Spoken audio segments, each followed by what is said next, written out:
بسم اللہ الرحمن الرحیم الحمدللہ رب العالمین والصلاة والسلام علی خاتم النبیین۔ ناظرین محترم السلام علیکم ورحمۃ اللہ وبرکاتہ۔ پروگرام سیرت النبی صلی اللہ علیہ وآلہ وسلم کے ساتھ آپ کا میزبان ڈاکٹر محمود غزنوی حاضر ہے۔ میرے ساتھ تشریف فرمائیں جناب شجاع الدین شیخ، ہم سب کے پسندیدہ اسکالر۔ آج الحمدللہ اللہ کے فضل و کرم سے ہم 569واں ایپیسوڈ لے کر، یعنی 569ویں قسط لے کر آپ کی خدمت میں حاضر ہوئے ہیں۔ یہ جو تقریباً 600 کے قریب ہم پہنچنے والے پروگرام کرتے ہوئے، اس میں سیرت النبی کے حوالے سے بہت سی باتیں ہوئیں۔ ہم وقتاً فوقتاً گفتگو کرتے رہے اور ہم نے سیرت طیبہ کو صرف کتابی شکل میں بیان نہیں کیا جیسے کتابوں میں لکھی ہوئی، بلکہ ہم نے سیرت طیبہ کے حوالے سے اپنی بساط کے مطابق یہ کوشش کی ہے کہ جہاں جہاں ضرورت ہو وہاں ٹھہر کر آج کے حالات کے تناظر میں اپنا جائزہ لیں کہ سیرت تو ہمیں یہ بتاتی ہے اور ہم کہاں کھڑے ہیں، ہم کیا کر رہے ہیں۔ چونکہ پڑھنے کا خالی کوئی فائدہ نہیں ہے اگر ہمیں اس سے کوئی فائدہ نہیں پہنچتا، اور سیرت تو ہے ہی فائدہ پہنچانے کے لیے، لیکن بدقسمتی ہماری یہ ہے کہ ہمارے ایقان اور ایمان کا معاملہ اتنا کمزور ہو گیا ہے کہ اس پر بات ہوئی تھی ایقان کے حوالے سے کہ ایقان کیا ہوتا ہے، ایمان کیا ہوتا ہے، جس پہ میں نے ایک واقعہ بھی سنایا تھا اور مجھے یاد آ رہا ہے کہ شجاع صاحب نے اس پہ بڑی وضاحت بھی کر دی تھی، چونکہ میں نے کہہ دیا تھا مولوی صاحب نے یہ کہا، اور تو اس میں ایک مطلب مولوی صاحب کی آج کے تناظر میں ایسا ہے کہ مولوی صاحب کی ایک تھوڑی سی ڈیگریڈ ہونے کا تصور ملتا ہے۔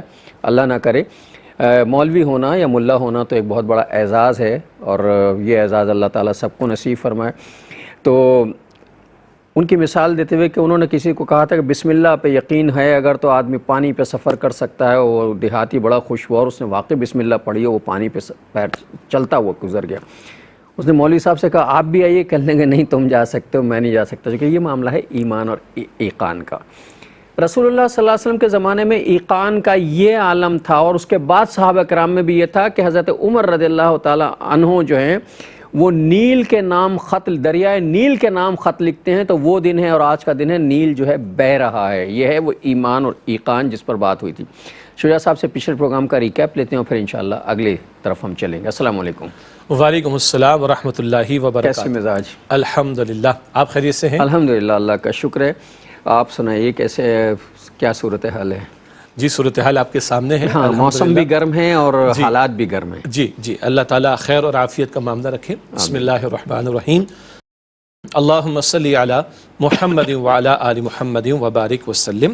رب اشرح لی صدری ویسر لی امری واحلل عقدۃ من لسانی یفقہوا قولی واجعل لی وزیرا من اہلی، آمین یا رب العالمین۔ گزشتہ نشست میں ایمان اور ایقان کے حوالے سے بھی کلام ہوا، پھر نبی مکرم صلی اللہ علیہ وسلم نے جو عظیم ترین انقلاب برپا فرمایا، اس کا وہ پہلا مرحلہ جو مکہ مکرمہ کے 13 برس آغاز وحی کے بعد اور قرآن حکیم کے ذریعے سے اللہ کے پیغمبر صلی اللہ علیہ وسلم نے افراد کو حاصل کیا ہے، افراد کی کردار سازی کی ہے، افراد کو اللہ والا بنایا، پھر وہ ایک حزب اللہ تیار ہوئی جس کی مدد اللہ تعالیٰ نے فرمائی، تو یوم الفرقان قرار پاتا ہے بدر کا دن۔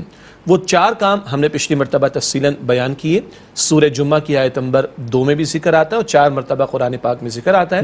یتلو علیہم آیاتہ ویزکیہم ویعلمہم الکتاب والحکمہ۔ اللہ کے پیغمبر صلی اللہ علیہ وآلہ وسلم آیات قرآن کی تلاوت فرماتے ہیں اور لوگوں کا تزکیہ فرماتے ہیں اور لوگوں کو کتاب یعنی احکام کی تعلیم عطا کرتے ہیں، اور نمبر 4 حکمت کی باتیں سکھاتے ہیں۔ قرآن کریم کی تلاوت کے ذریعے لوگوں کو بیدار کرنے کی کوشش کرنا، غفلت کے ماروں کو جگانے کی کوشش کرنا، اور جو قرآن پاک کی دعوت قبول کر لیں اب ان کا تزکیہ۔ یہ بات ہم نے بڑی تفصیل سے پچھلی مرتبہ سمجھنے کی یا دہانی کرانے کی کوشش کی۔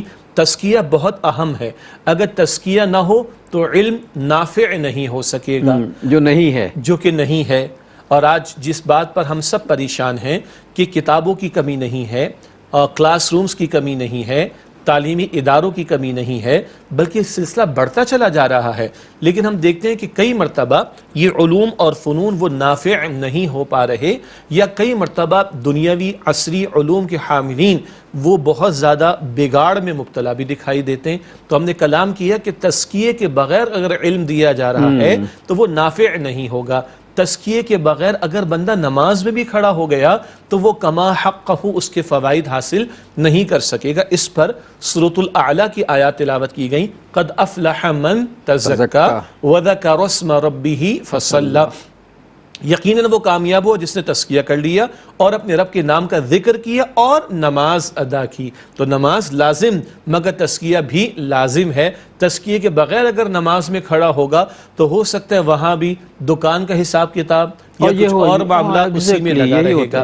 اس تزکیے پر ہم نے پچھلی مرتبہ کلام کیا اور یہ بڑے درد دل کے ساتھ بات رکھی کہ آج علوم، فنون، ڈگریز، سرٹیفیکیشن، کوالیفیکیشن کوئی کمی نہیں ہے، مگر جس چیز کی کمی ہے وہ تزکیے کے عمل کا معاملہ۔ تو انقلابی جد و جہد نبی اکرم علیہ السلام کی، اس پر ہم کلام کرتے چلے آ رہے۔ آپ نے انقلاب کیسے برپا فرمایا اس کے تناظر میں بات ہو رہی ہے۔ آپ کا اولین ذریعہ انقلاب یا آلۂ انقلاب وہ قرآن حکیم ہے، جس کے ذریعے سے دعوت ہے، جس کے ذریعے سے تربیت ہے، جس کے ذریعے سے تزکیہ ہے، جس کے ذریعے سے لوگوں کو جوڑنا ہے، جس کے ذریعے سے اللہ والے تیار کرنے۔ یہ بنیادی کام جو نبی مکرم علیہ السلام نے انجام دیا وہ قرآن حکیم کے ذریعے سے، اور اس میں تزکیے کا عمل بھی بہت اہم رول ادا کرتا ہے۔ بات تھوڑی سی آگے بڑھی تھی، کچھ مجھے یاد آ رہا ہے کہ ہم نے اپنے ملکی حالات پر بھی تبصرہ کیا اور جو بھی معیشت کے معاملات اس پر بھی ہم نے کلام کیا، اور ذکر آیا تھا کہ ہم نے مملکت خداداد اس لیے لی تھی کہ یہاں کفر کا نظام نہیں، اللہ کا عطا کردہ نظام قائم ہوگا، یہاں باطل کا نظام نہیں، رب کا عطا کردہ نظام قائم ہوگا، یہاں لوگوں کی من مانی نہیں چلے گی، یہاں اللہ تعالیٰ اور اس کے رسول علیہ السلام کی تعلیمات کا نفاذ ہوگا۔ ہم نے بانی پاکستان قائد اعظم علی رحمہ کا بھی ذکر کیا کہ جنہوں نے فرمایا تھا کہ اللہ تعالیٰ کا احسان ہے کہ یہ پاکستان ہمیں عطا ہو گیا جو رسول اللہ صلی اللہ علیہ وآلہ وسلم کا روحانی فیضان ہے۔ اب ہمارا فرض ہے کہ خلافت راشدہ کو سامنے رکھیں اور اس سے رہنمائی لیں اور عہد حاضر کی اسلامی فلاحی ریاست دنیا کے سامنے پیش کریں۔ مگر آج افسوس سے کہنا پڑتا ہے ہم دنیا کے سامنے کیا نمونہ پیش کرتے، ہم کس منہ سے پیش کریں؟ ہمارے اپنے ملک میں قرآن و سنت کی خلاف ورزی، شریعت کے احکامات کی خلاف ورزی اور اللہ تعالیٰ اور اس کے رسول کے ساتھ جنگ سود کے نظام کے ذریعے جاری رکھنے کا ہم طے کیے بیٹھے ہیں، تو اللہ کی رحمتیں کہاں سے آئیں گی؟ ہم نے یہ ذکر بھی کیا تھا سورہ طٰہٰ کی آیت نمبر 124 کی روشنی میں کہ وَمَنْ أَعْرَضَ عَنْ ذِكْرِي فَإِنَّ لَهُ مَعِيشَةً ضَنْكَ، اللہ تعالیٰ فرماتا جو میرے ذکر سے، میرے قرآن سے منہ موڑے گا، فراموش کرے گا، نظر انداز کرے گا، اس کی معیشت کو تنگ کر دیں گے۔ یہ بھی بات ہم نے درد دل کے ساتھ قرآن حکیم کی آیات کی روشنی میں مجھے یاد آ رہا ہے کہ گزشتہ پروگرام میں رکھی تھی۔ ہم نے یہ قرآن آیت آپ نے میں ترجمے کی سن لی کہ جو اللہ کے ذکر سے منہ موڑ لے گا، جو اس کی نافرمانیاں کرے گا، اللہ اس کی معیشت تنگ کر دیں گے۔ اچھا، ہمارے ہاں یہ بہت مسئلہ ہے کہ ہم یہ تو ہماری معیشت تنگ ہو گئی، ہمارے یہاں مہنگائی بڑھ گئی۔ ناظرین ذرا توجہ فرمائیے گا، آج میں ایک بہت درد دل کے ساتھ ایک بات کرنا چاہ رہا ہوں آپ سے، شجاع صاحب کے تعاون سے، کہ ہماری معیشت تنگ ہو گئی ہے، ہمارے روٹیوں کے لالے پڑ گئے ہیں، ہم پہ بارشیں نہیں آ رہی، ہمیں جو ہے وہ ہر چیز کی تنگی کے عذاب میں ہم مبتلا ہو گئے ہیں۔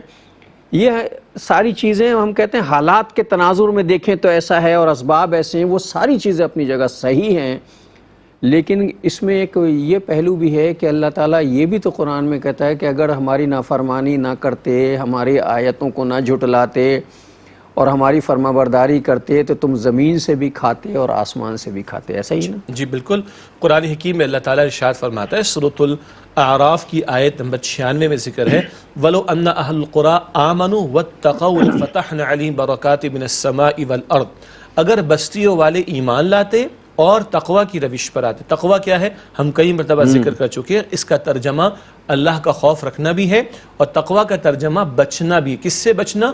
گناہوں سے بچنا، برائی سے بچنا، نافرمانی سے بچنا۔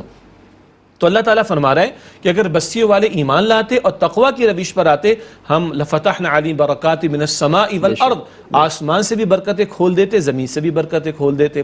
اللہ تعالیٰ نے ارشاد فرمایا سورۃ المائدہ کی آیت نمبر 66 میں بنی اسرائیل کا ذکر آ رہا ہے، یہود و نصارہ کا ذکر آ رہا ہے جن کو تورات اور انجیل عطا کی گئی۔ وَلَوْ أَنَّهُمْ أَقَامُوا التَّوْرَاةَ وَالْإِنجِيلَ وَمَا أُنزِلَ إِلَيْهِمْ مِن رَبِّهِمْ، فرمایا کہ جو ہمیں اگر وہ تورات اور انجیل کو نازل کرتے اور جو کچھ ان پر ان کے رب کی طرف سے نازل کیا گیا نافذ کرتے، تورات کو قائم کرتے، اس کے احکام کا نفاذ کرتے، انجیل کے احکام کا نفاذ کرتے اور جو رب کی طرف سے نازل کیا گیا اس کا نفاذ کرتے لَأَكَلُوا مِن فَوْقِهِمْ وَمِن تَحْتِ أَرْجُلِهِمْ، اپنے اوپر سے بھی کھاتے اپنے نیچے سے بھی کھاتے۔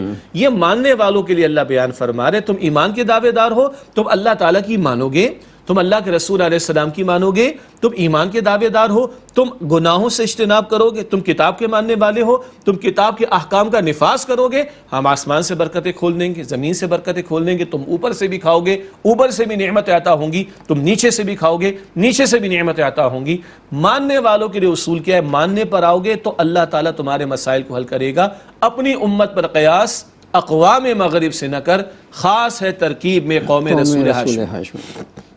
ایقان اور ایمان کی بات ہے۔ ہمارا ایمان اگر اس بات پہ ہو کہ ہمارا رب جو ہے وہی صرف ہماری کفالت کرنے کا مکلف ہے، دنیا میں کوئی کسی کی کفالت نہیں کر سکتا، ہمارا رب ہی یہ سب کچھ کرے گا۔ اس نے ہمیں پیدا کیا، اس نے ہم سے رزق کا وعدہ کیا ہے، تو اب یہ کہیں کہ صاحب اس نے رزق کا وعدہ کیا ہے، وہ تو رزق تنگ کرتا چلا جا رہا ہے۔ تو کچھ چیزیں جو ہیں وہ فزیکل چیزیں ہیں، کچھ چیزیں ایسی ہیں کہ جو اسباب کے اعتبار، لیکن کچھ چیزیں میٹا فزکس سے تعلق رکھتی ہیں، جن کا تعلق بظاہر جو ہے وہ ویزیبل اسباب سے نہیں ہوتا، انویزیبل ہے، یعنی جو غیر مرئی چیزیں ہیں۔ مثلا یہ ساری چیزیں صحیح ہیں جو کچھ ہو رہا ہے، لیکن میری رائے یہ ہے، میرا مشورہ یہ ہے تمام احباب کو کہ اگر اس پہ غور کریں اور اللہ کرے کہ یہ بات ملٹیپلائی ہو کے لوگوں تک پہنچے، کہ جب تک ہم اجتماعی طور پر توبہ نہیں کریں گے اور رجوع اللہ نہیں کریں گے اور اللہ سے توبہ نہیں کریں گے، اور جہاں جہاں ہم اللہ سے لڑنے کو تیار ہیں اس سے معافی نہیں مانگیں گے، ہماری معیشت کے حالات درست نہیں ہو سکتے۔ جی ایک وقفہ لے لیتے ہیں، ایک وقفہ لیتے ہیں، پھر شجاع صاحب اس پہ بات کریں گے۔ السلام علیکم ورحمۃ اللہ وبرکاتہ، ویلکم بیک ناظرین۔ وقفے کے بعد پروگرام سیرت النبی صلی اللہ علیہ وآلہ وسلم میں آپ کا خیر مقدم ہے۔ تو بات ہو رہی تھی اس حوالے سے کہ کچھ چیزیں جو ہیں وہ غیر مرئی ہیں اور کچھ چیزوں کا تعلق ایمان اور ایقان سے ہے۔ جی آپ نے بجا فرمایا، دنیا اللہ تعالیٰ نے بنائی ہے، اس میں اسباب رکھے ہیں اور اسباب کے تحت معاملات چلتے ہیں، اس کی نفی نہیں ہے۔ البتہ اللہ تعالیٰ مسبب الاسباب ہے اور وہ ان اسباب کا پابند نہیں ہے۔ اسباب ہمارے لیے اللہ تعالیٰ نے رکھے، اللہ تعالیٰ اسباب کا پابند نہیں ہے۔ مثال لے لیتے ہیں، پانی اپنے لیول کو برقرار رکھتا ہے، یہ ایک فزیکل لا ہے، لیکن جب اللہ تعالیٰ کا حکم ہوا اور موسیٰ علیہ السلام نے عصا مارا تو قرآن کریم بتاتا ہے کہ پانی جو تھا وہ دریا کا، وہ دو پہاڑ بڑے بڑے اپنی جگہ گویا کہ اس انداز سے کھڑا ہو گیا اور درمیان میں خشک راستہ ہو گیا۔ موسیٰ علیہ السلام بنی اسرائیل کو لے کر چلے گئے اور جب فرعون اور آل فرعون کے آنے کا معاملہ ہوا، اللہ کا حکم ہوا، پانی برابر ہو گیا۔ تو ہمارے لیے فزیکل لا ہے کہ پانی لیول کو مینٹین رکھتا ہے، لیکن اللہ اس قانون کا پابند نہیں ہے۔ اسی طرح ہمارے لیے فزیکل لا ہے، آگ جلاتی ہے، مگر اللہ تعالیٰ اس قانون کا، اس لا کا پابند نہیں ہے۔ اللہ نے حکم دیا تو آگ حضرت ابراہیم علیہ السلام کے لیے اس قدر ٹھنڈی کہ سلامتی والی ہو جائے، وہ بن گئی سلامتی والی۔ اللہ اس قانون کا پابند نہیں۔ تو ایک تو یہ بہت کلیئرٹی رہے، ایمان والوں کے لیے معاملہ کیا ہے، اسباب ہیں دنیا میں، پانی میں پیوں گا مگر پیاس بجھے گی اللہ کے حکم سے۔ سبحان اللہ۔ ہاں ہم اسباب کے پابند ہیں، اللہ تعالیٰ اسباب کا پابند نہیں، وہ مسبب الاسباب ہے۔ اب آئیے مسئلے کی طرف، جو بات ہم کر رہے ہیں کہ ظاہری اسباب کے تحت معیشت کا ستیہ ناس، معیشت کے اندر بگاڑ کا معاملہ، کرپشن کا معاملہ ہمارے بھی کرتوت ہے، کوئی شک نہیں ہے۔ آپ نے بارش کا تھوڑی دیر پہلے ذکر کیا تھا، اللہ کے نبی مکرم صلی اللہ علیہ وسلم نے فرمایا ہے کہ جو قوم زکوٰۃ روکتی ہے اللہ تعالیٰ اس پر بارش کو روک لیتا ہے۔ ہاں اگر پیاسے جانوروں کا خوف نہ ہو کہ وہ مر جائیں، اللہ تعالیٰ بالکل روک دے گا بارش کو۔ اللہ تعالیٰ کے رسول علیہ السلام فرما رہے کہ جو قوم زکوٰۃ روک لیتی ہے اللہ تعالیٰ بارش اس پر روک دیتا ہے۔ جس قوم کے اندر بے حیائی عام ہو جاتی ہے اس قوم میں قتل و غارت گری عام ہو جاتی ہے، ایسی بیماریاں جنم لیتی ہیں جن کا ذکر کبھی لوگوں نے پہلے نہیں سنا ہوگا۔ آپ نے لفظ استعمال غالباً کیا تھا میٹا فزکس کا، یعنی یہ میٹا فزکس کے معاملات ہیں۔ ایک ہے اسباب، ظاہری اسباب کا معاملہ، اور ایک ہے ما وراء الطبع یا ما وراء الاسباب کہہ لیجئے، جس کو ہم کہتے ہیں اخلاقیات کا میدان۔ پچھلی قوموں کا تذکرہ بار بار قرآن پاک میں آتا، رسول اکرم صلی اللہ علیہ وسلم نے بھی ذکر کیا۔ پچھلی قوموں کے اوپر آنے والی تباہی کی ظاہری وجوہات کچھ بھی ہوں، زلزلہ آ گیا، طوفان آ گیا، سب کچھ ہو گیا، ہاں لیکن قرآن پاک بتاتا ہے جب قوموں نے شرک کیا ہے، کفر کیا ہے، ناپ تول میں کمی کی ہے، ہم جنس پرستی کے گندے عمل کو اختیار کیا، جبر کر کے ایک قوم کے افراد نے لوگوں کو غلام بنایا، آل فرعون کی بات کر رہا ہوں، بنی اسرائیل کو غلام بنایا، جب یہ بگاڑ قوموں میں آیا تو کسی پر زلزلہ بھی مسلط ہوا، کسی پر طوفان مسلط ہوا، کسی پر پتھر برسائے گئے، کسی کو دھسا دیا گیا، کسی کو غرق کر دیا گیا، کسی پر شعلے برسائے گئے، کسی کو ہولناک آواز سے برباد کر دیا گیا۔ اب یہ چیزیں دنیا میں ہوتی ہیں، زلزلے بھی آتے، طوفان بھی آتے ہیں، مگر ان قوموں پر آنے والے زلزلے، ان قوموں پر آنے والے طوفان محض فزیکل لاس کی وجہ سے نہیں تھے، یہ میٹا فزیکل لاس کی وجہ سے تھے، ان قوموں کے اخلاقی کردار اور بگاڑ کی وجہ سے قوموں پر یہ مصائب آئے۔ آج جو ہم مصائب کو جھیل رہے ہیں، آج ظاہری ہوگا یہ قرضوں کے معاملات، تو قرضے ہم نے بھی تو لے کر اس پر سود کے دھندے جو شروع کیے، آپ نے ذکر ابھی کیا، وہ جملہ بڑا تلخ محسوس ہوا ہوگا۔ اللہ کے ساتھ کہاں ہم نے جنگ کر رکھی ہے، اللہ اور اس کے رسول کے ساتھ ہم نے جنگ کر رکھی ہے، صلی اللہ علیہ وسلم۔ علی اعلان بغاوت کی ہے جی، اس سود کے دھندوں کو جاری رکھ کر، یعنی اگر حکمراں اس نظام کے خاتمے کی جد و جہد نہیں کرتے اور اس کے لیے فیصلے نہیں کرتے تو یہ گویا اللہ تعالیٰ اور اس کے رسول کے ساتھ جنگ کو بڑھانے کے اندر اپنا کردار ادا کر رہے ہیں۔ اگر بینکوں کے چلانے والے اس سود کے نظام کے خاتمے میں رکاوٹ ڈال رہے ہیں تو یہ گویا اللہ تعالیٰ اور اس کے رسول کے ساتھ جنگ کو بڑھانے کے اندر اپنا کردار ادا کر رہے ہیں۔ اللہ کے غضب کو مزید دعوت دی جا رہی ہے، یعنی کچھ کم اس وقت تکلیف دہ صورتحال نہیں، مزید اللہ کے قہر کو اللہ اپنی حفظ و امان میں رکھے، ہم اس کے قہر کو دعوت دے رہے ہیں۔ یہ جو ہم نے بات کی کہ صاحب ایک دفعہ ذرا اس بات کو توجہ سے سارے لوگ ہی، مطلب مجھ سمیت سارے لوگ جو ہیں اس پہ ذرا توجہ کریں کہ ہم سب کو اجتماعی طور پر، انفرادی طور پر بھی اجتماعی طور پر یہ طے کر لینا چاہیے کہ ہمیں ایک مرتبہ ضرور توبہ کر کے اپنے رب کے حضور آ جانا چاہیے۔ اگر گلی گلی کوچے کوچے جو ہے وہ یہ پیغام پہنچ جائے، مسجد مسجد یہ پیغام پہنچ جائے اور سب لوگ یہ کہیں کہ اللہ سے ہم توبہ کرتے ہیں، تو جب تک ہم توبہ نہیں کریں گے جب تک یہ مجھے تو نہیں لگتا کہ معاملات درست ہوں گے۔ دیکھیے بالکل آپ کی بات بجا ہے، اور توبہ کی وضاحت کی بھی پھر ضرورت ہے۔ ہم نے کئی مرتبہ اس پروگرام میں رسول اکرم صلی اللہ علیہ وسلم کی احادیث مبارکہ کی روشنی میں بھی بات کو سمجھا، اور توبہ کا ترجمہ کرنا بھی ضروری ہے۔ توبہ کا ترجمہ پلٹنا۔ کیا مطلب پلٹنا؟ گناہوں کو چھوڑ کر اطاعت کی طرف آ جانا۔ پھر اہل علم نے، سیدنا علی رضی اللہ تعالی عنہ کے ارشاد کے مطابق اہل علم نے کچھ شرائط بیان کی ہیں۔ توبہ یہ بھی کہ دل میں ندامت ہو، توبہ یہ بھی زبان پر استغفار کے کلمات ہوں، توبہ یہ بھی کہ آنکھ میں آنسو بھی ہو، توبہ یہ بھی کہ بندہ ہاتھ اٹھا کر دعا کرے، توبہ کا یہ بھی ہے کہ آئندہ گناہ نہ کرنے کا ارادہ کرے، اور توبہ یہ بھی کہ بالفعل گناہ کو چھوڑ دے۔ اور ہاں، اگر بندوں میں سے کسی کا حق مارا تو اس کا حق ادا کرنا بھی ضروری۔ یہ تو ہے انفرادی توبہ۔ ایک ہوتی جس کا آپ ذکر فرما رہے اجتماعی توبہ۔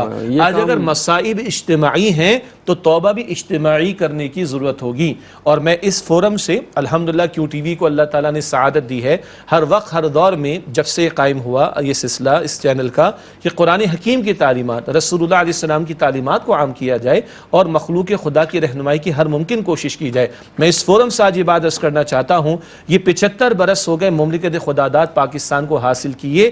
ہمارا پہلا فرض ہے، ہم پر پہلا قرض ہے، ہم دنیا کے سامنے غیر سودی نظام پیش کر کے دکھائیں۔ ہم دنیا کے سامنے کتاب اور یہ پاسبل ہے، مطلب یہ کہنا کہ آج کے تناظر میں نہیں ہو سکتا، ایسا نہیں ہے۔ نہیں، سوال ہی پیدا نہیں ہوتا۔ میں عرض کرتا ہوں، آپ کی بات بلند ہوتی ہے۔ کتاب و سنت کی تعلیم کے مطابق کیا آج کی فلاحی ریاست ہوگی؟ قائد اعظم کہتے ہیں، میں نے شروع میں آج انٹرو میں بھی ذکر کر دیا، ریکیپ میں ذکر کر دیا، ہمارا فرض ہے کہ خلافت راشدہ کو سامنے رکھیں اور عہد حاضر کی اسلامی فلاحی ریاست دنیا کے سامنے پیش کریں۔ قائد اعظم کے الفاظ ہیں کہ مغرب کے سرمایہ دارانہ نظام نے، کیپٹلسٹ سسٹم نے، جس کی بنیاد سود پر ہے، جس نے پوری دنیا کو برباد کر دیا، غلام بنا کر چھوڑ دیا، اب ہمارا فرض ہے کہ اسلام کے عطا کردہ عادلانہ نظام معیشت کو بھی دنیا کے سامنے پریزنٹ کریں۔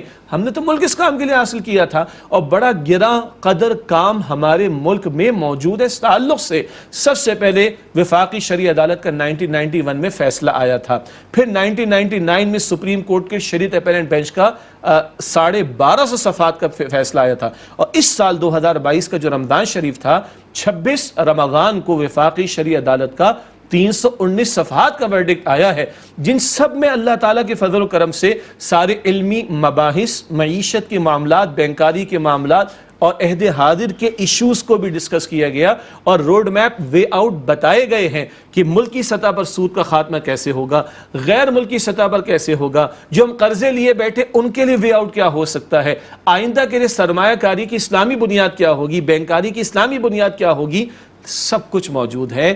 ہمت کرنی ہمارے حکمرانوں کو جن کے پاس قوت نافذہ ہے، توبہ ان کو بھی کرنی ہے، توبہ عوام کو بھی کرنی۔ اگر عوام الناس میں سے جن لوگوں نے سودی کھاتے کھول رکھے ہیں اور سود کما رہے ہیں، وہ بھی اللہ اس کے رسول سے جنگ کر رہے ہیں، انہیں بھی توبہ کرنی ہے اور اپنے سودی کھاتوں کو بند کرنا پڑے گا۔ مجبوری ہے تو کرنٹ اکاؤنٹ کھولنے کسی بینک کے اندر، جو کہ ڈے ٹو ڈے ٹرانزیکشن کے لیے آج کل ضرورت ہے، مجبوری ہے اس کی۔ لیکن جس کسی نے سودی اکاؤنٹ کھول رکھا ہے، سودی قرضے لے کر جو ہے وہ گاڑیاں استعمال کر رہے ہیں، سودی قرضے لے کر اپنے گھروں کو بڑا کرنے کی کوشش ہو رہی، سودی قرضے لے کر اپنے کاروبار کو بڑھانے کی کوشش ہو رہی، یہ اللہ تعالیٰ اور اس کے رسول صلی اللہ علیہ وسلم سے جنگ ہو رہی ہے۔ اب تو اس سے بھی زیادہ شجاع صاحب ایک قدم آگے بڑھ کے، اللہ مجھے معاف کرے بدگمانی سے، اب تو سودی قرضہ لے کے قربانی بھی کی جائے۔ انا للہ و انا الیہ راجعون۔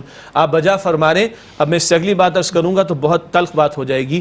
ہم واقف ہیں کہ کمپٹیشن، دوڑ ایسی لگی ہوئی ہے کہ حج کے لیے بھی لوگوں نے سودی قرض لیے تھے، ماضی کی بات ہے، اب بھی شاید اللہ تعالیٰ اپنی زبان میں رکھے۔ تو خدا را عوام کی توبہ کیا ہے اس معاملے کے اندر؟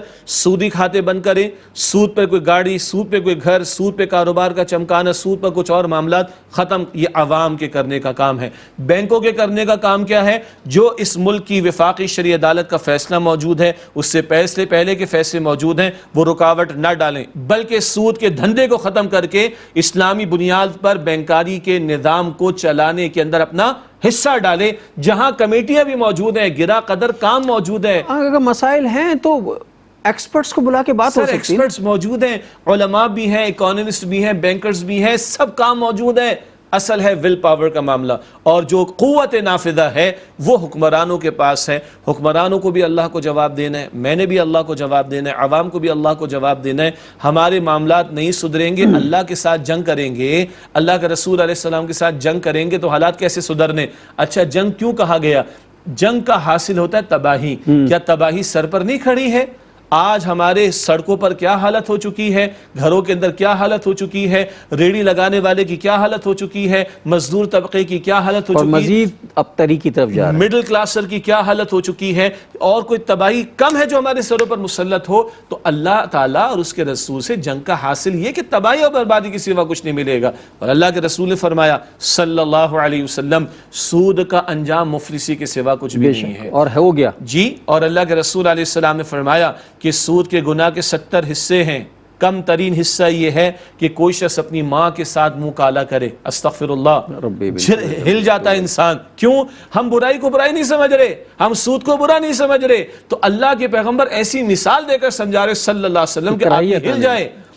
کم ترین حصہ سود کے 70 حصوں میں سے اس کے گناہ کی یہ ہے کہ کوئی اپنی ماں کے ساتھ زنا کرے، تو کوئی اس کا اندازہ کرے کہ جو بقیہ 69 اوپر حصے ہیں وہ کس قدر تباہی اور بربادی کا معاملہ ہوگا۔ یہ اللہ کے پیغمبر ہمیں سمجھا رہے ہیں۔ یہ ابن ماجہ شریف کی روایت ہے، موطا امام مالک کی روایت ہے، 1 درہم سود کا کمانا کھانا یہ 36 مرتبہ زنا کرنے سے زیادہ بڑا گناہ ہے۔ 1 درہم سود کا کھانا کمانا یہ 36 مرتبہ زنا کرنے سے زیادہ شدید جرم ہے۔ ہر مسلم شریف کی روایت ہے، اللہ کے پیغمبر صلی اللہ علیہ وسلم نے لعنت فرمائی سود لینے والے پر، سود دینے والے پر، سود کا معاملہ لکھنے والے پر اور اس کے گواہ بننے والے پر، اور آپ نے فرمایا سارے کے سارے جرم کے اندر بالکل برابر ہیں۔ اللہ ہمیں ہدایت دے۔ اجتماعی توبہ، بالکل آپ نے صحیح تجویز فرمایا، مسئلہ اجتماعی ہے، توبہ بھی اجتماعی ہوگی۔ یہ پہلا قدم ہے کہ اللہ اور اس کے رسول کے ساتھ جنگ ختم کی جائے، ورنہ شریعت کے بہت سارے احکامات ہیں۔ نمازیں ہم اگر ضائع کرتے ہیں، زکوٰۃ میں ہم ڈنڈی مارتے ہیں، روزے میں ہم ڈنڈی مارتے ہیں، ماں باپ کا حق اگر ہم مارتے ہیں، بیوی کے ساتھ کوئی شوہر ظلم کرتا ہے، پڑوسی کا حق مارا جاتا ہے، رشتہ دار کا حق مارا جاتا ہے، ناپ تول میں کمی کی جاتی ہے، حرام مال گھر میں لایا جاتا ہے، دوسروں کے حقوق پامال کیے جاتے ہیں، اللہ کے دین کی دعوت کی ذمہ داری جو ہمارے کاندھوں پر ہے اس سے صرف نظر کیا جاتا ہے۔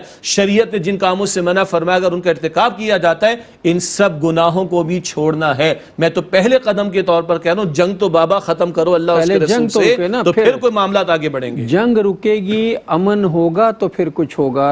اور ناظرین محترم، اس ساری تلخ نوائی کو آپ اختلاف رائے یا کوئی مخالفانہ طرز عمل نہ سمجھیے، یہ خالصتاً خیر خواہی کی بات ہے جو کہ چونکہ ہم میں سے سب مسلمان اس بات کے مکلف ہیں کہ اگر ہم کہیں گڑھے میں گر رہے ہیں تو خود بھی بچنے کی کوشش کریں، اور اگر ہمارا کوئی بھائی بھی گر رہا ہے تو اس کا ہاتھ پکڑ لیں کہ بھائی ادھر نہ جا۔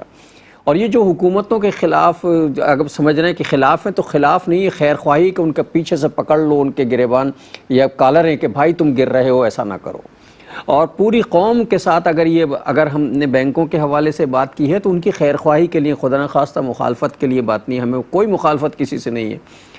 خیر خواہی ہے کہ ہم اس بات کے مکلف ہیں کہ کل ہمیں جواب دینا ہوگا کہ لوگ تباہی کی طرف جا رہے تھے، تمہیں پتہ تھا، تم نے بچانے کی کوشش نہیں کی۔ یہ کوشش ہے چھوٹی سی، اللہ تعالیٰ اسے قبول فرما لے۔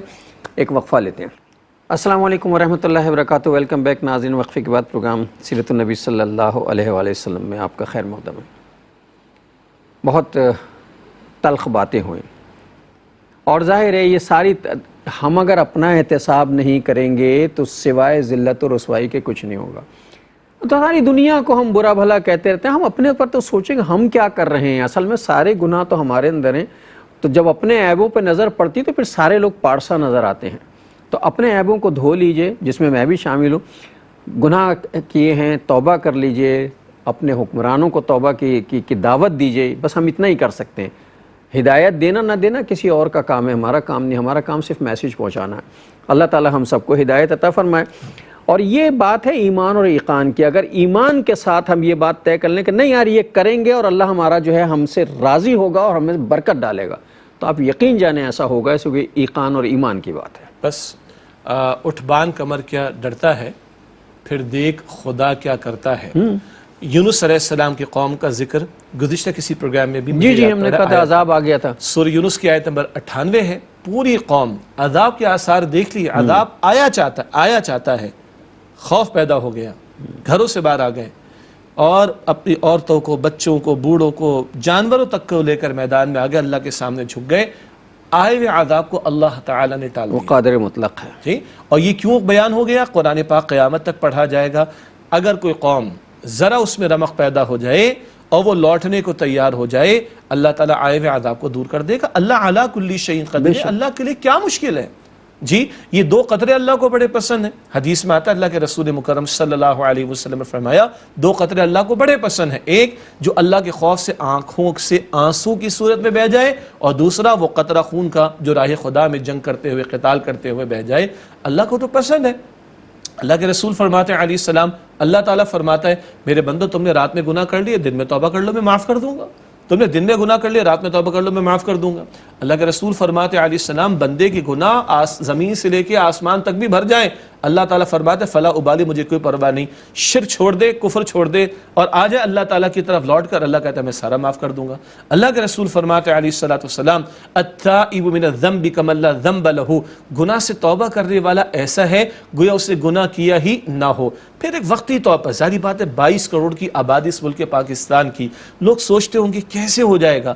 یار ہماری سوچ چھوٹی ہے بھائی، اللہ کے احکام، اللہ کی حکمت بڑی ہے، اللہ کی حکمت، اللہ کے خزانے بہت بڑے۔ حدیث مبارک مسلم شریف میں اللہ تعالیٰ فرماتے، اس حدیث کا ذکر کئی مرتبہ پہلے بھی آیا، اتنا پیارا انداز ہے کہ 10 مرتبہ ایک ہی حدیث مبارک، حدیث قدسی مسلم شریف میں اللہ فرماتا ہے یا عبادی یا عبادی یا عبادی، 10 مرتبہ اللہ فرماتا ہے اے میرے بندو، تمہارے سارے کے سارے انسان، تمہارے سارے کے سارے جنات، شروع سے لے کر آخر تک ہم کاؤنٹ ہی نہیں کر سکتے جی، لیکن اللہ فرماتا ہے سارے کے سارے انسان، سارے کے سارے جنات شروع سے لے کے آخر تک ایک چٹیل میدان میں کھڑے ہو جائیں اور مجھ سے مانگیں، اور میں ہر ایک کو اس کے مانگنے کے مطابق عطا کر دوں۔ سارے جنات، سارے انسان، سب کو ان سب کے سب کچھ مانگنے کے مطابق سب کچھ بھی عطا کر دوں، میرے خزانوں میں کوئی کمی واقع نہیں ہوگی۔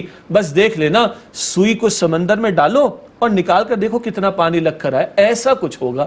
اللہ اکبر کبیرہ۔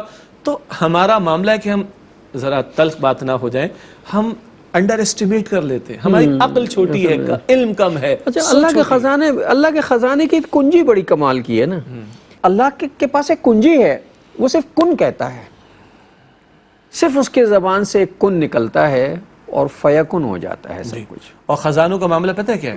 ہم قرآن کریم میں بار بار پڑھتے ہیں نا کہ خلق السماوات والارض فی ستۃ ایام, اللہ نے 6 دنوں میں زمین و آسمان کو بنایا. 6 دن کی اصل حقیقت اللہ تعالیٰ کے علم ہے. ایک جگہ سورہ حامی میں سجدہ ہے 25 سپارے میں, وہاں اللہ سبحانہ وتعالیٰ نے 24 اور 25 سپارے میں حامی میں سجدہ, وہاں اللہ سبحانہ وتعالیٰ نے شروع میں 6 دنوں کی تقسیم بتائی. ان میں یہ بتایا کہ 4 دنوں میں اللہ نے زمین بھی بنا دی اور اس میں ساری خوراکیں اور ضروریات رکھ دیں. حضرت انسان زمین پر بعد میں آئے, پہلے ان کے خزانے پہلے ان کی نعمتیں بھیج دی گئیں. جیسے بچہ ماں کے بطن سے باہر بعد میں آتا ہے, ماں کے وجود میں بچے کی غذا کا اہتمام اللہ پہلے فرما دیتا ہے.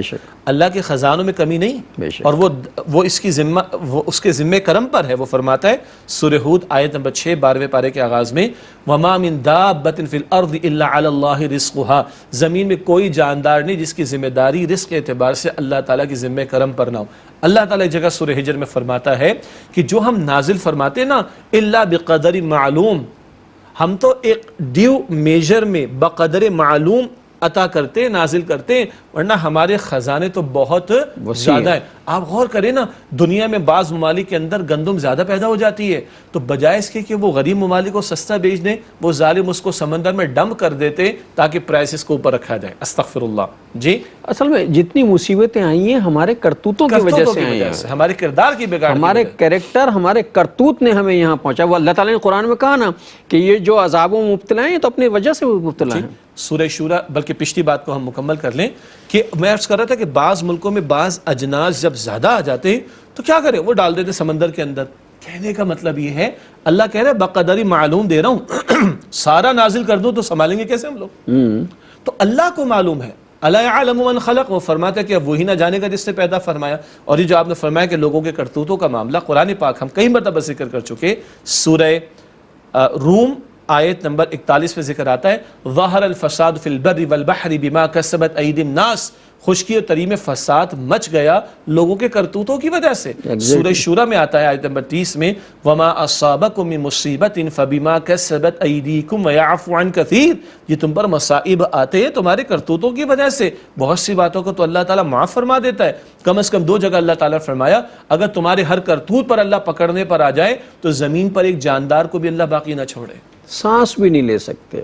اگر اللہ مجھے پکڑنے پہ آ جائے نا تو میرے گناہوں کی پوزیشن یہ ہے کہ اگلا سانس مجھے نہیں آ سکتا. یہ اس کا بڑا کرم ہے. 2 چیزوں میں اللہ نے بڑا ہم پر کرم کیا ہوا. ایک تو یہ کہ ہماری ہر چیز, ہر گناہ پہ پکڑ نہیں کرتا, توبہ کا موقع دیتا رہتا ہے. ہو سکتا پلٹ آئے, ہو سکتا پلٹ آئے.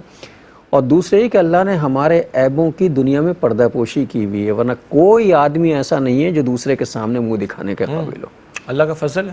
یہ اللہ کے 2 بڑے بے شمار فضل ہیں, اس میں سے یہ فضل بھی ہے. ایک تو اللہ نے ہمارے عیب چھپا رکھے ہیں, دوسرے اللہ رسوا نہیں کیا دنیا میں, اللہ تعالیٰ آخرت میں بھی رسوا نہ کرے اور اسی طرح عیب چھپا کے رکھے. اور ایک اللہ تعالیٰ نے ہمیں ہر گناہ پہ ہماری پکڑ نہیں کی, یہ اس کی کرم ہے, ورنہ ایک سانس لینا انسان کا جو ہے مشکل ہو جائے.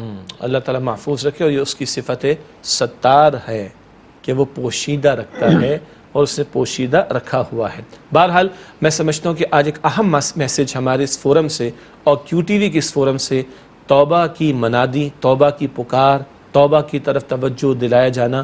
اللہ تعالی ہمارے ائمہ مساجد کو بھی توفیق دے, خطبات جمعہ میں بھی اس کا اہتمام کیا جائے, ممبر سے اس کا اہتمام کیا جائے. اور کیو ٹی وی تو اپنا فریضہ انجام دیتا ہے, ہمارے دوسرے چینلز جو کہ بھارت کروڑوں لوگ اس سے استفادہ کرتے ہیں. ہم سمجھتے ہیں کہ اس وقت سچی بات یہ ہے کہ اس قوم میں بیداری کی ضرورت ہے, رجوع اللہ کی ضرورت ہے, اللہ تعالیٰ کی طرف پلٹنے کی ضرورت ہے. حالات سنبھل نہیں رہے ہم سے, معاملات سنبھل نہیں رہے ہم سے, بگڑتے چلے جا رہے, تو امان تو وہیں ملے گی نہ کہیں جہاں میں امان ملی. جو اما ملی تو کہاں ملی, میرے جرم خانہ خراب کو تیرے عفو بندہ نواز میں اسی کی طرف لوٹنا پڑے گا, اسی کے سامنے گڑ گڑانا ہوگا, اسی کے حضور سچی توبہ کرنی ہوگی اور گناہوں کو چھوڑ کر فرمانبرداری کی روش پر آنا پڑے گا. اس کے سوا کوئی راستہ ہمارے پاس نہیں بچا. اور اگر بندے کا ایمان مکمل ہو جائے نا, ایقان اور ایمان, اس پر ہم پچھلے پروگرام میں بات کر رہے تھے, میں گھما کے پھر وہی بات کر رہا ہوں تو اللہ تعالیٰ جو ہے وہ سارے اسباب خود بخود طے کر دے گا.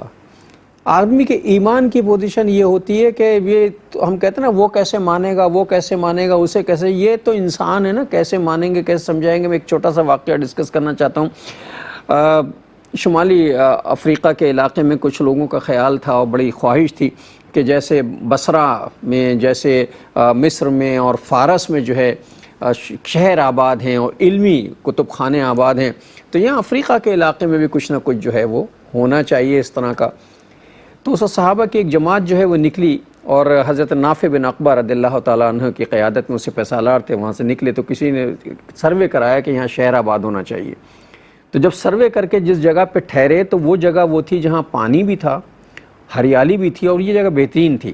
لیکن مصیبت یہ تھی کہ وہاں درندے بہت تھے، شیر تھے، بھیڑیے تھے، یعنی انسان کے دشمن درندے سارے وہاں تھے.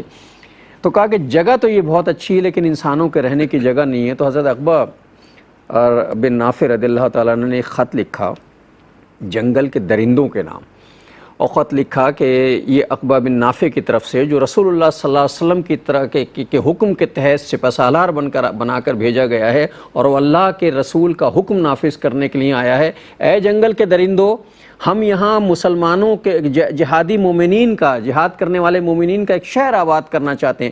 میری تم سے درخواست ہے کہ تم بھی اللہ کی مخلوق ہو اور ہم بھی اللہ کی مخلوق ہیں، براہ کرم اس جنگل کو خالی کر دو.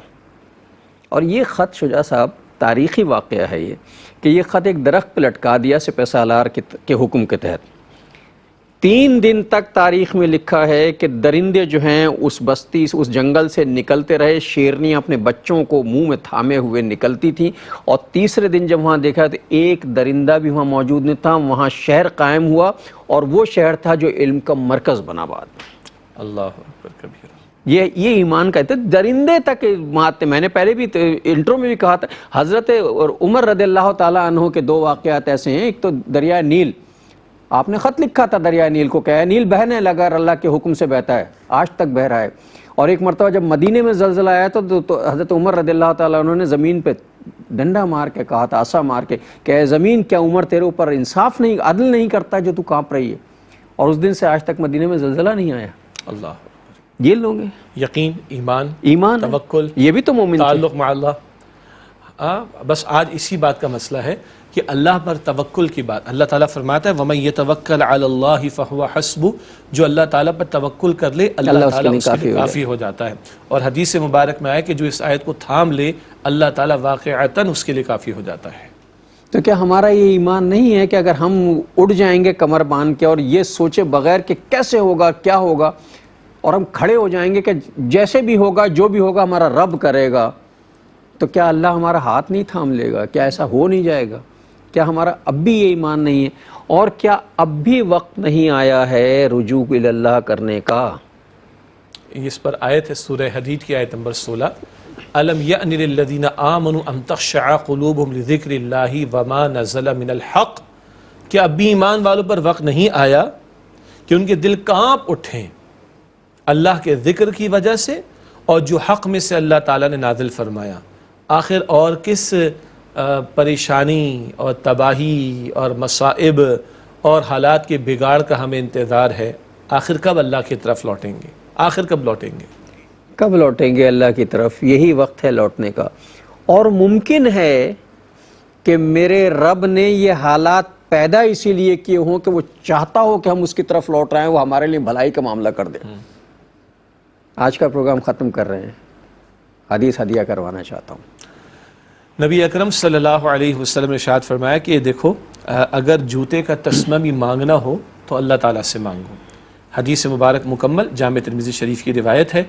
اللہ ہمیں مانگنے والا اور پلٹنے والا اور سچی توبہ کرنے والا بننے کی توفیق عطا فرمائے. آمین. اور ناظرین محترم، اس کے ساتھ ہی ہمارے آج کے پروگرام کا وقت ختم ہوا. اگلی پروگرام تک کے لیے جناب شجاع الدین شیخ اور اپنے میزبان ڈاکٹر محمود غزنوی کو اجازت دیجیے. اللہ نگہبان، والسلام علیکم ورحمۃ اللہ وبرکاتہ.